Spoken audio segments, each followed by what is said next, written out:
Hello दोस्तों, स्वागत है आप सभी का वेद सलाह के ऑनलाइन प्लेटफॉर्म पर। दोस्तों, इलाहाबाद हाई कोर्ट का एक और जबरदस्त प्रैक्टिस सेट आपके लिए लेकर आया हूँ। यह 15 मिनट का प्रैक्टिस सेट आपके आने वाले एग्जाम में डायरेक्ट टकरा सकते हैं यहाँ से प्रश्न दोस्तों, या फिर यह समझ लीजिए कि आप प्रश्नों के नेचर को समझ सकते हैं कि किस प्रकार से प्रश्न पूछे जाते हैं। इससे पहले हमने आपको 3 प्रैक्टिस सेट दिए, यह हमारा चौथा प्रैक्टिस सेट है। अगर आपने नहीं देखा है तो प्लेलिस्ट में जाकर आप वो वीडियो देख सकते हैं। चलिए ज़्यादा समय न लेते हुए शुरू करते हैं आज का अपना सेशन। उससे पहले एक बात दोस्तों कि अगर आप हमारे चैनल पर नए हैं तो चैनल को सब्सक्राइब जरूर कर लीजिए। देखिए दोस्तों, हाल ही में आंध्र प्रदेश की एकमात्र राजधानी किसे घोषित किया गया है? ऑप्शन हमारा विशाखापट्टनम, विजयवाड़ा, अमरावती या फिर तिरुपति। तो हमारा सी वाला ऑप्शन बिल्कुल सही हो जाता है दोस्तों। व्याख्या देख लेते हैं। आंध्र प्रदेश के मुख्यमंत्री चंद्रबाबू नायडू ने अमरावती को आंध्र प्रदेश की एकमात्र राजधानी घोषित कर दिया है। आप सभी जानते हैं कि इससे पहले आंध्र प्रदेश की 2 राजधानियां थी, लेकिन अब जो है आंध्र प्रदेश की राजधानी अमरावती घोषित कर दी गई है। पूर्ण बजट 2024 में अमरावती के विकास के लिए 15,000 करोड़ रुपए प्रदान किया गया। या केंद्र सरकार ने बजट में 15,000 करोड़ रुपए अमरावती को दिए हैं। अगले प्रश्न की ओर चलते हैं। देखिए, हमारा अगला प्रश्न भी करेंट का जबरदस्त प्रश्न है दोस्तों, आपके एग्जाम में टकरा सकता है। हाल ही में किस मंत्रालय के द्वारा सशस्त्र बलों को समर्पित टेली मानस स्थापित किया गया है? यह एक प्रकार का सेल है दोस्तों। यह किस मंत्रालय द्वारा दिया गया है सशस्त्र बलों को? चलिए देख लेते हैं इसका ऑप्शन क्या है। तो ministry of health, ministry of defence, यह दोनों संयुक्त रूप से हैं, इसलिए हमारा सी वाला ऑप्शन यहाँ पर सही हो जाता है। इसकी व्याख्या को देख लेते हैं दोस्तों। स्वास्थ्य एवं परिवार कल्याण मंत्रालय तथा रक्षा मंत्रालय संयुक्त रूप से सशस्त्र बलों के लिए समर्पित टेली मानस सेल की स्थापना करेंगे। यह सभी सशस्त्र बलों के लाभार्थियों के लिए एक समर्पित मानसिक स्वास्थ्य सहायता हेल्पलाइन के रूप में काम करेगा। अगले प्रश्न को देख लेते हैं दोस्तों। देखिए, हमारा अगला प्रश्न करंट का क्वेश्चन है। यह भी मई 2024 में सिंगापुर के चौथे प्रधानमंत्री के रूप में किसने शपथ ली है? Lawrence walk, Mikhail Jeremiah, Louis Montenegro. तो हमारा ई वाला ऑप्शन यहाँ पर सही है। लॉरेंस वॉक सिंगापुर के चौथे प्रधानमंत्री हैं दोस्तों। व्याख्या को जान लेते हैं। देखिए, अर्थशास्त्री हैं जो लॉरेंस वॉक है दोस्तों, वो एक प्रकार के अर्थशास्त्री हैं। तो मई 2024 में सिंगापुर के चौथे प्रधानमंत्री के रूप में इन्होंने शपथ लिया है। पूर्व प्रधानमंत्री ली सिन लुंग की जगह इन्होंने ली है। ठीक है, ली सुंग लिंग की जगह इन्होंने ली है दोस्तों। तो राष्ट्रपति थर्मन शनमुगरत्नम ने वो को जो है शपथ दिलाई है। तो आप सभी जानते हैं कि सब इससे पहले जो वहां के प्रधानमंत्री थे ली सिन लुंग थे। अब जो है लॉरेंस वॉक सिंगापुर के प्रधानमंत्री बन गए हैं। अगले प्रश्न को देख लेते हैं दोस्तों। इंटरनेशनल क्रिमिनल पुलिस कमीशन की स्थापना 1923 में हुई थी। यहाँ पर स्थान पूछ रहा है दोस्तों, किस स्थान पर हुई थी? तो international criminal police commission ICPC की स्थापना, जो इंटरपोल का पूर्ववर्ती नाम है, यानी कि इससे पहले इसे आईसीपीसी के नाम से जाना जाता था, अब जो है इंटरपोल के नाम से जाना जाता है दोस्तों। तो इसका जो है स्थापना कहाँ पर यह पूछ रहा है? न्यूयॉर्क, जिनेवा, वाशिंगटन या फिर वियना। तो हमारा डी वाला ऑप्शन यहाँ पर सही है। जो इसकी स्थापना हुई थी वह वियना में हुई थी। व्याख्या को जान लेते हैं दोस्तों। International criminal police commission ICPC की स्थापना 1923 में वियना में हुई थी। इस संगठन को देखिए दोस्तों, 1906 ईस्वी से इंटरपोल के नाम से जाना जाता है। इंटरपोल 194 सदस्य देशों के साथ दुनिया का सबसे बड़ा अंतर्राष्ट्रीय पुलिस संगठन है। यह एक प्रकार का अंतर्राष्ट्रीय पुलिस संगठन है दोस्तों। इसका मुख्यालय लियोन, फ्रांस में है। इसका मुख्यालय कहाँ है दोस्तों? लियोन में है, जो कि फ्रांस में पड़ता है। इंटरपोल की स्थापना का सबसे पहला विचार 1914 ईस्वी में मोनाको में आयोजित पहली अंतर्राष्ट्रीय आपराधिक पुलिस कांग्रेस में हुआ था। वहीं देखिए, इसके 3 प्रकार के लोगों की सुरक्षा करना है। इसका मुख्य उद्देश्य बताता है काउंटर अपराध, साइबर अपराध, संगठित अपराध। चलिए अगले प्रश्न की ओर देख लेते हैं दोस्तों। हमारा अगला प्रश्न हिस्ट्री का प्रश्न है दोस्तों। तो यह जैन साहित्य के बारे में पूछ रहा है दोस्तों। कौन सा भाग जैन साहित्य का नहीं है?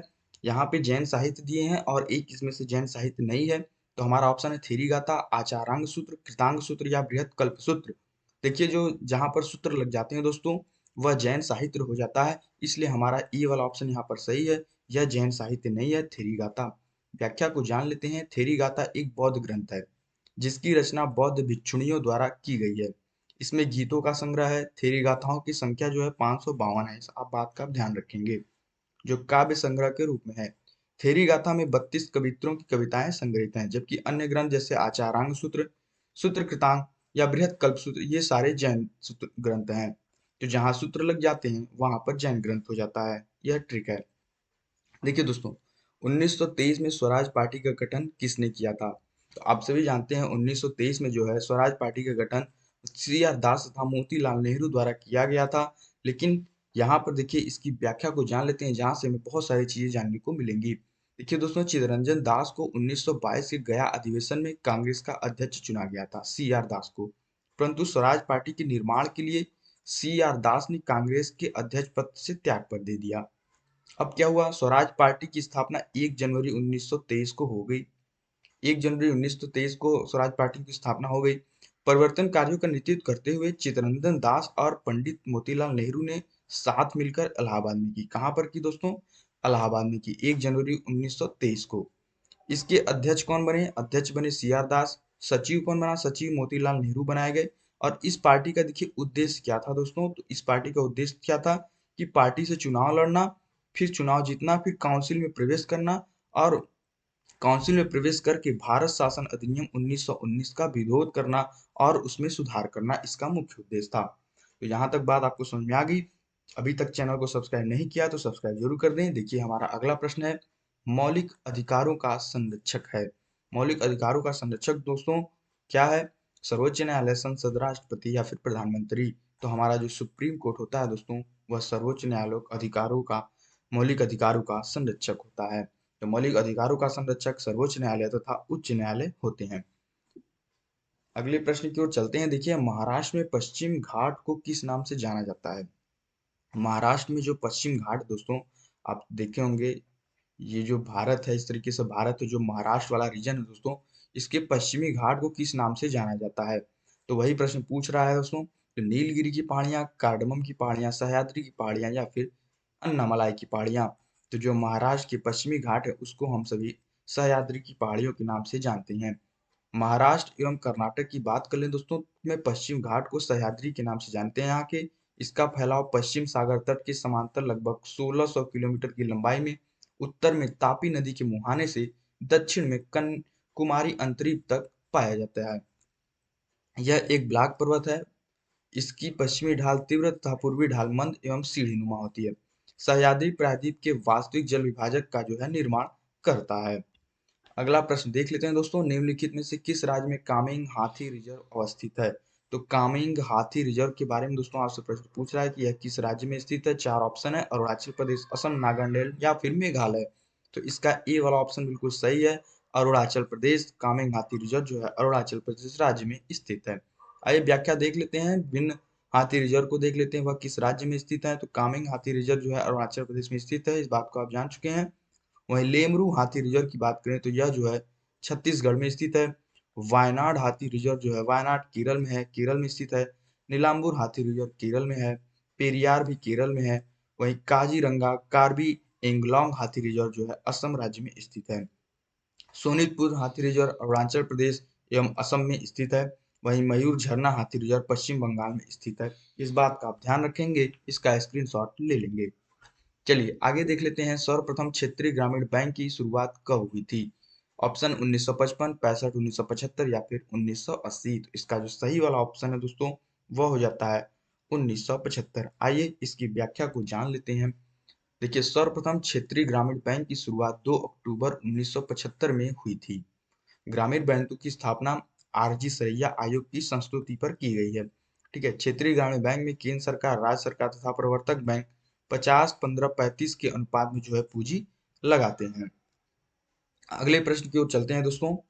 अगला प्रश्न है हमारा, भारत की जनगणना 2011 के अनुसार उत्तर प्रदेश में कितनी प्रतिशत जनसंख्या ग्रामीण क्षेत्र में निवास करती है? यूपी स्पेशल से यूपी स्पेशल से दोस्तों प्रश्न है हमारा। ठीक है, उत्तर प्रदेश स्पेशल से प्रश्न है और वो भी जनगणना की से है। तो आप सभी जान रहे होंगे कि जनगणना 2011 से जो है प्रश्न बनेंगे, क्योंकि अभी तक जो है 2011 की जनगणना ही लागू है, क्योंकि 2021 में जनगणना कोरोना के कारण और चुनाव के कारण नहीं हो पाई है। तो देखिए, उत्तर प्रदेश का जो जनसंख्या निवास करता है वो है 77.7%। भारतीय जनगणना 2011 के अनुसार भारत की कुल जनसंख्या का 16.5% जनसंख्या उत्तर प्रदेश में निवास करता है। अगर भारत की कुल जनसंख्या से तुलना करें तो 16.5% जो है जनसंख्या उत्तर प्रदेश में रहती है, जिसमें ग्रामीण जनसंख्या का प्रतिशत 77.7 है, या यूं कह लें कि 15,53,17,278।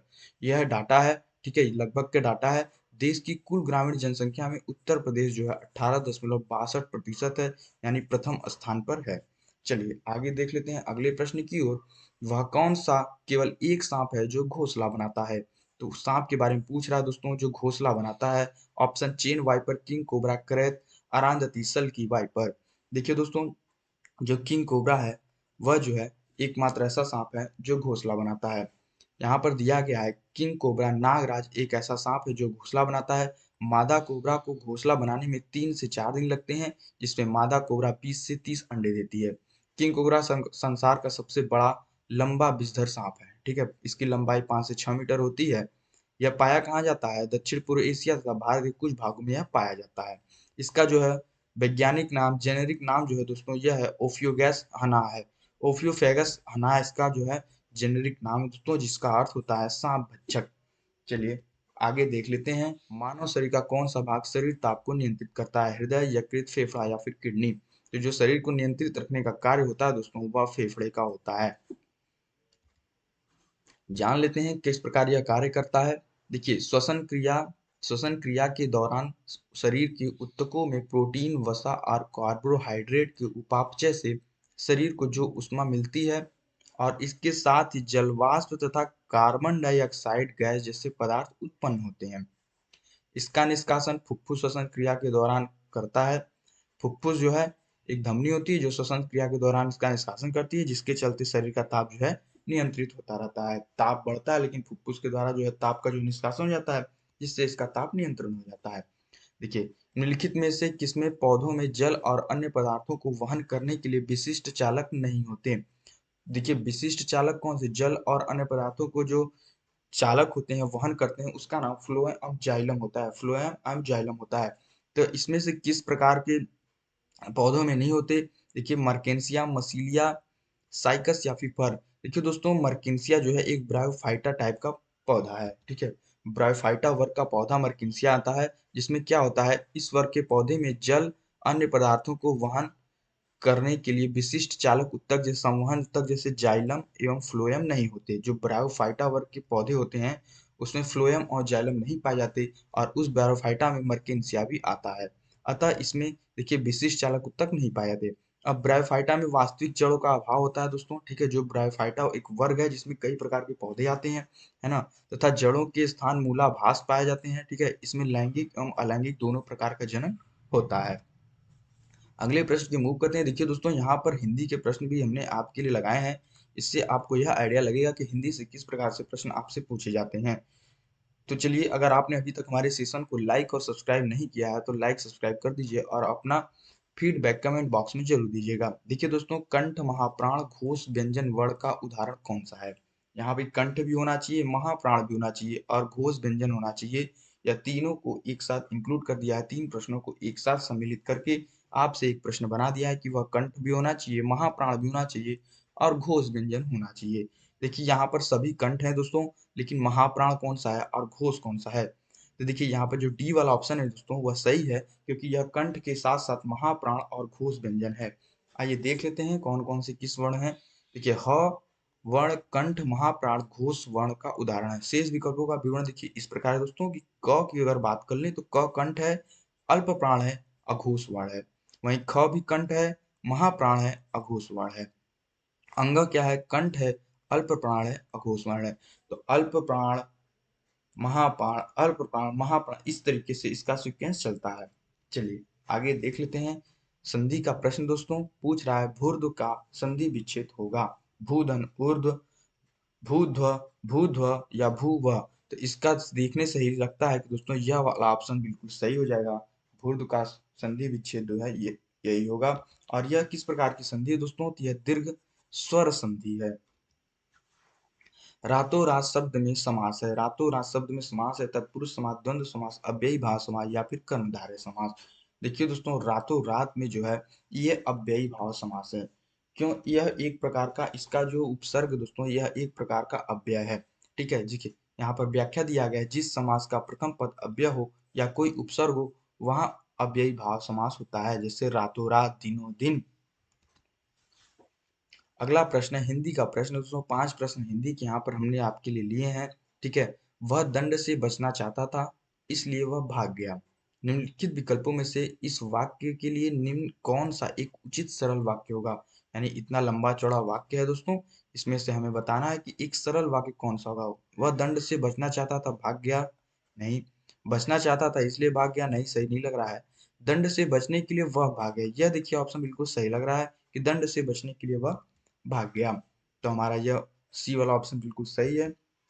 चलिए, पाप करने के बाद स्वयं दंड पाना, इस वाक्य के लिए उपयुक्त शब्द कौन सा है? प्रताड़ना, पश्चाताप, प्रायश्चित या इनमें से कोई नहीं। तो पाप अगर करने के बाद स्वयं दंड पाते हैं, यानी खुद से अपने आप को दंडित करते हैं दोस्तों, तो इसके लिए उपयुक्त शब्द हो जाता है प्रायश्चित।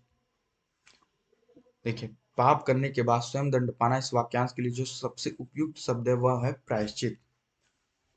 इंटरनेट इसका सबसे अच्छा उदाहरण है। इंटरनेट इसका सबसे अच्छा उदाहरण है, तो कौन सा है? वैन, मैन, वी लैन या लैन? तो देखिए दोस्तों, जो यहाँ पर ए वाला ऑप्शन है सही है। ठीक है, ए वाला ऑप्शन है आप सही है। आइए जान लेते हैं वैन के बारे में।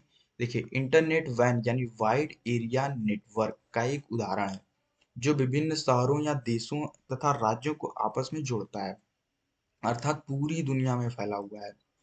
वैन एक प्रकार का नेटवर्क है जो भौगोलिक क्षेत्र में वॉयस डाटा, इमेज, वीडियो का प्रसारण करता है। यह लोकल एरिया नेटवर्क का एक प्रकार का समूह है।